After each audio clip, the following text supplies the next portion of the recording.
안녕하세요, 자팍TV 시청자 여러분. 이번에는 이제 남에게 물어보기 창피한 정말 똑똑한 사람들이 사용하고 있는 챗 GPT의 생산성 폭발 프롬프트 9가지를 소개해드릴게요. 이 동영상을 통해 챗 GPT를 더욱 효과적으로 활용하는 방법을 배우고 여러분의 일상과 업무에서 생산성을 극대화해보세요. 자, 그럼 시작해볼까요?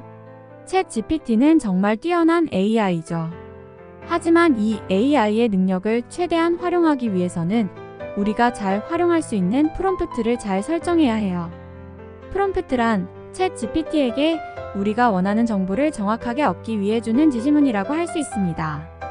잘 작성된 프롬프트는 우리가 얻을 수 있는 답변의 질을 크게 향상시킬 수 있죠.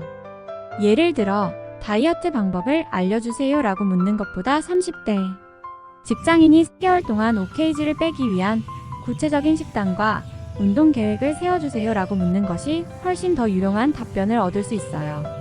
이렇게 질문을 명확히 하고 구체적으로 설정하는 것이 프롬프트의 기본이자 핵심입니다. 1. 이 답변을 60점으로 평가하고 100점으로 만들어주세요. 이 프롬프트는 챗 GPT가 현재의 답변을 평가하고 더 나은 답변을 제공하도록 유도하는 방법입니다. 예를 들어 이 마케팅 전략을 60점으로 평가하고 100점으로 개선해주세요 라고 하면 챗 GPT는 보다 심층적이고 유용한 답변을 제공하려고 할 것입니다. 이 방법은 특히 아이디어를 발전시키거나 의견을 더 개선하고 싶을 때 유용하답니다. 이 사업 아이디어를 60점으로 평가하고 100점으로 만들어주세요 라고 하면 기존의 아이디어를 보강하고 부족한 부분을 채울 수 있는 방법을 제시해줍니다. 2. 현장에서 사용할 수 있는 아이디어를 제시해주세요. 이 프롬프트는 챗 GPT에게 실제 적용 가능한 아이디어를 제시해달라는 요청입니다. 예를 들어 직장에서 사용할 수 있는 효과적인 업무 관리 방법을 제시해주세요 라고 하면 실제 업무에서 유용한 아이디어와 팁을 받을 수 있습니다. 이렇게 실용적인 조언을 받을 수 있어요. 신입사원을 위한 교육 프로그램을 현장에서 실제로 사용할 수 있는 방법으로 제안해주세요. 라면 교육 과정에 실용적인 조언을 제공받을 수 있습니다.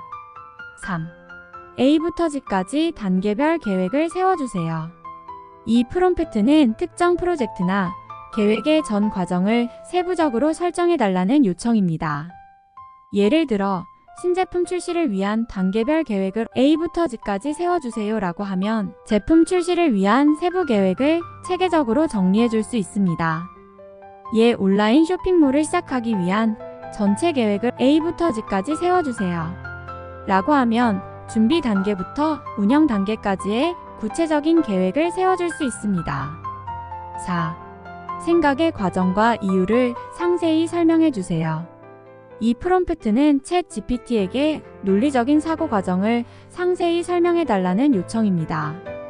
문제 해결이나 의사결정 과정에서 유용하며 이 문제를 해결하기 위한 생각의 과정을 상세히 설명해주세요 라고 하면 문제의 원인과 해결 방법을 명확히 이해할 수 있습니다.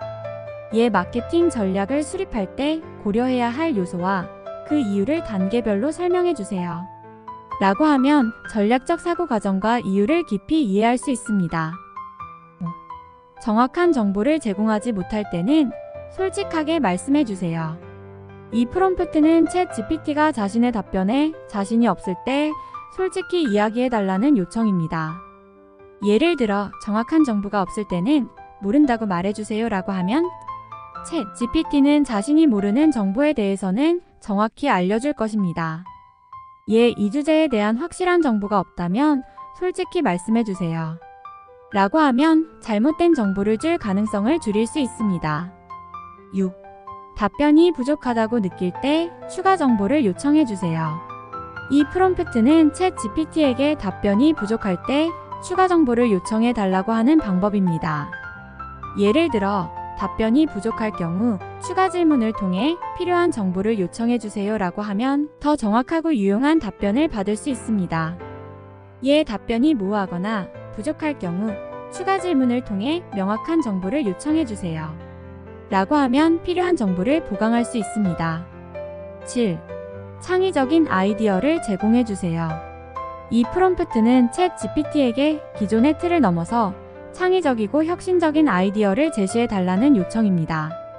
예를 들어 이 문제에 대해 창의적이고 새로운 접근 방식을 제시해 주세요 라고 하면 보다 신선하고 독창적인 아이디어를 얻을 수 있습니다. 온라인 마케팅 캠페인에서 창의적인 방법을 제시해 주세요 라고 하면 기존의 틀을 벗어난 신선한 아이디어를 제공받을 수 있습니다. 8. 지금까지의 대화를 요약하고 새로운 프롬프트를 만들어 주세요. 이 프롬프트는 지금까지의 대화를 요약하고 이를 바탕으로 새로운 프롬프트를 만들어 달라는 요청입니다. 예를 들어 지금까지의 대화를 요약해서 새로운 질문을 만들어 주세요 라고 하면 대화의 핵심을 잡아 다음 단계를 제시할 수 있습니다. 이 프로젝트에 대해 논의한 내용을 요약하고 그에 맞는 새로운 프롬프트를 만들어 주세요 라고 하면 다음 단계의 진행을 원활히 할 수 있습니다. 9. 고객의 깊은 심리를 분석해 주세요. 이 프롬프트는 고객의 심리나 사고 과정을 분석해 달라는 요청입니다. 특히 마케팅이나 고객 서비스를 개선할 때 유용합니다. 예를 들어 고객이 어떤 이유로 제품을 구매하지 않는지 분석해 주세요 라고 하면 고객의 심리를 파악할 수 있습니다. 고객이 우리 서비스를 이용하지 않는 이유를 깊이 분석해 주세요 라고 하면 고객의 심리를 이해하고 개선 방안을 모색할 수 있습니다. 자, 여러분, 오늘 소개한 9가지 프롬프트를 활용하면 GPT를 훨씬 더 효과적으로 활용할 수 있을 거예요. 다들 이제 AI와의 대화가 한층 더 재미있고 유용해질 거라 믿어요. 오늘도 저희 자팍TV와 함께 해주셔서 감사하고 이 내용이 조금이라도 도움이 되셨다면 구독 버튼과 좋아요 버튼을 눌러주세요. 그리고 다음 영상에서 또 만나요. 그럼 안녕.